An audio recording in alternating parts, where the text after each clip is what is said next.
வணக்கம். பசியின் வாசிப்புகளில் கம்பராமாயணம், ஆரண்ய காண்டம், மாரீசன் வதைப்படலம். கரண் இறந்து கிடப்பதைக் கண்டால் கொடியவள் சூர்ப்பனகை. அவள் உள்ளமெல்லாம் பற்றி எரிந்தது.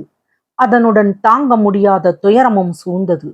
ஆனால் அத்துயரத்தையும் மிஞ்சி ராமன் மீது கொண்ட காமமே அவளது மனதில் நிறைந்திருந்தது.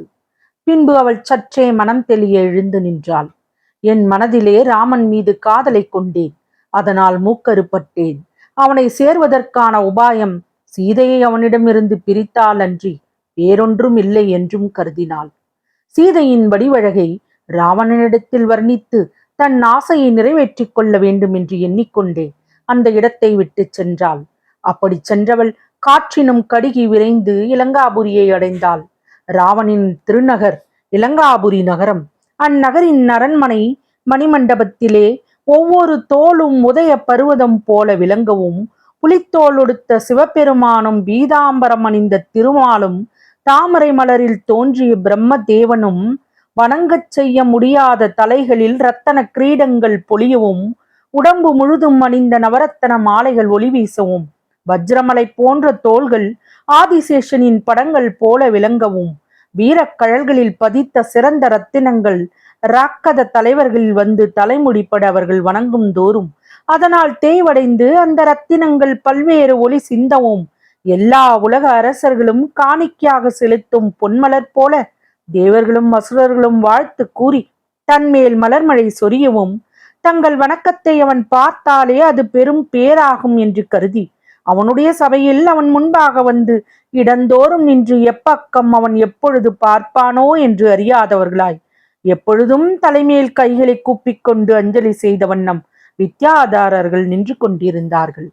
சித்தவேந்தர் தான் இடும் அலட்சியமான கட்டளையையும் நிறைவேற்ற காத்து கொண்டிருக்கவும், கிண்ணரவேந்தர் அச்சத்துடன் வணங்கி நிற்கவும், மனம் சோர்ந்து நாகராஜர்கள் அடிபணிந்து நிற்கவும், தும்புரு என்னும் கந்தர்வன் அவன் பெருமையை வீணையின் கானத்தோடு எடுத்து புகழவும், சாமகீதத்தை யாழ் நரம்பிலே மீட்டி நாரத மகாமுனிவர் சரஸ்வதி போல தன் காதுகளிலே செலுத்தவும், வருணன் கற்பக மலர்களும் வித்யாதர லோகத்து சிறந்த மலர்களும் சொரிந்த தேனை மேக குழலில் நிரப்பி மண்டபம் முழுவதும் சிறு திவளைகளாக சிந்தவும், வாயுதேவன் மலர்களின் வாசத்தை சுமந்து மண்டபம் முழுவதையும் சுத்தி செய்து கொண்டிருக்கவும், தேவ குருவான பிரகஸ்பதியும் அசுரகுருவான சுக்கரனும் சபைக்கு வரும் இந்திரன் முதலானோர்க்கு அவரவர்க்கு தக்கபடி உபச்சாரத்தோடு ஆசனங்களை கொடுக்கவும், யமன் தனக்குரிய ஆயுதங்களை விட்டுவிட்டு மேலாடையால் வாய்ப்பொத்தி பேரிகைகள் முழங்கும் தோறும் சித்தனாய் வந்த நாளின் நாழிகை கணக்கை சொல்லவும்,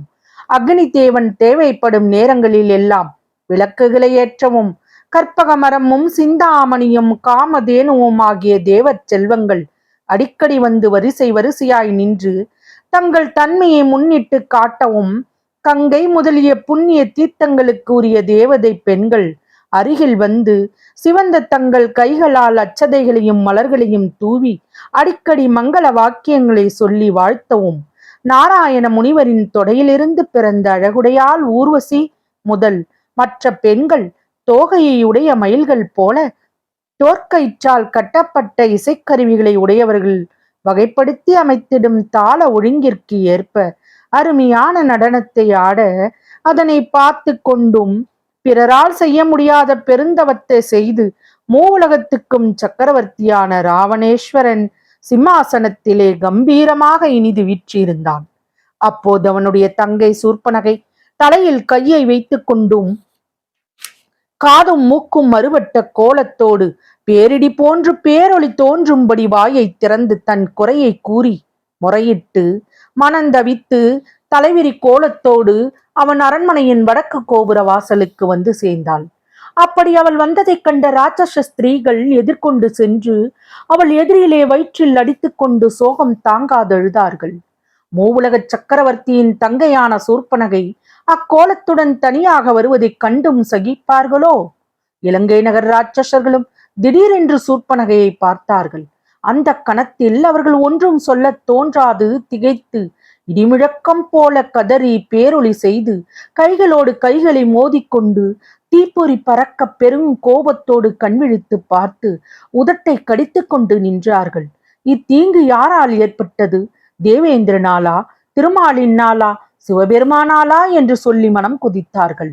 மேலும் அவர்கள், இலங்கேஸ்வரனுக்கு இவ்வண்டத்தில் யார்தான் பகைவர்கள்? ஒருவரும் இல்லையே. ஆகவே இத்தீங்கை செய்தவர் மூலகத்தையும் அடக்கியுள்ள அந்த அண்டத்தில் இருப்பவராக இருக்க முடியாது. இது என்ன ஆச்சரியம்! ராவணன் தங்கை என்று சொன்னவுடன் யாவரும் எமது தாயே என்று கூறி இவளுடைய பாதங்களில் விழுந்து வணங்குவார்களே. அப்படியின்றி யாராலும் இவளுக்கு தீங்கிழைக்க முடியாதே. இவள் வேண்டுமென்றே தன்னைத்தானே எப்படி ஆக்கிக் கொண்டிருக்க வேண்டும் என்று சிலர் கூறினார்கள். மற்றும் சிலர், தேவர்களுள் தான் யாரோ வலிய சிலர் மதிகெட்டு மூவுலகமும் அழியும் பொருட்டு ஆலோசனை சிறிதும் இல்லாமல் இத்தீங்கை புரிந்திருக்கிறார்கள் என்று சொன்னார்கள். அப்படி யாவரின் இரக்கத்துக்கும் ஆளான சூர்ப்பனகை கொலுமண்டபத்தில் நுழைந்து ராவணனின் அருகில் வந்தாள். பின்பு அந்த சபையில் உள்ள அனைவரும், இப்போது ராவணன் பெரும் சீற்றம் அடையப் போகிறான், அப்போது அதனால் நமக்கும் என்ன தீங்கு ஏற்படுமோ என்று அஞ்சி ஓடும் வழியை தேட ராமலக்ஷ்மணரால் பெரிதும் அவமானப்பட்ட அரக்கி அண்ணனின் வீரக்கழல் அணிந்த பாதங்களில் விழுந்து புரண்டாள். அந்த வினாடியில் மூவுலகத்தையும் இருள் சூழ்ந்தது. பூமியை கீழிருந்து தாங்கும் ஆதிசேஷனும் அச்சம் கொண்டு தனது தலைகளின் கூட்டத்தை நெளித்தான். குலப்பருவதங்களும் அசைவு கொண்டன. சூரியனும் ஒளிமழுங்கினான். திக்கஜங்களும் தமது இடம் விட்டு பெயர்ந்து ஓடத் தொடங்கின. தேவர்களும் அஞ்சி ஓடி ஒளிந்தார்கள். சூர்ப்பனகையை அவள் கோலத்தை பார்த்தான் இலங்காவதி. அவனுடைய தோள்கள் உடனே கோபாவேசத்தால் உயர்ந்தன. கண்கள் தீ உமிழ்ந்தன. வாயில் இருந்து எழுந்த கோபாக்கினியால் ஜுவாலைகள் வீசின.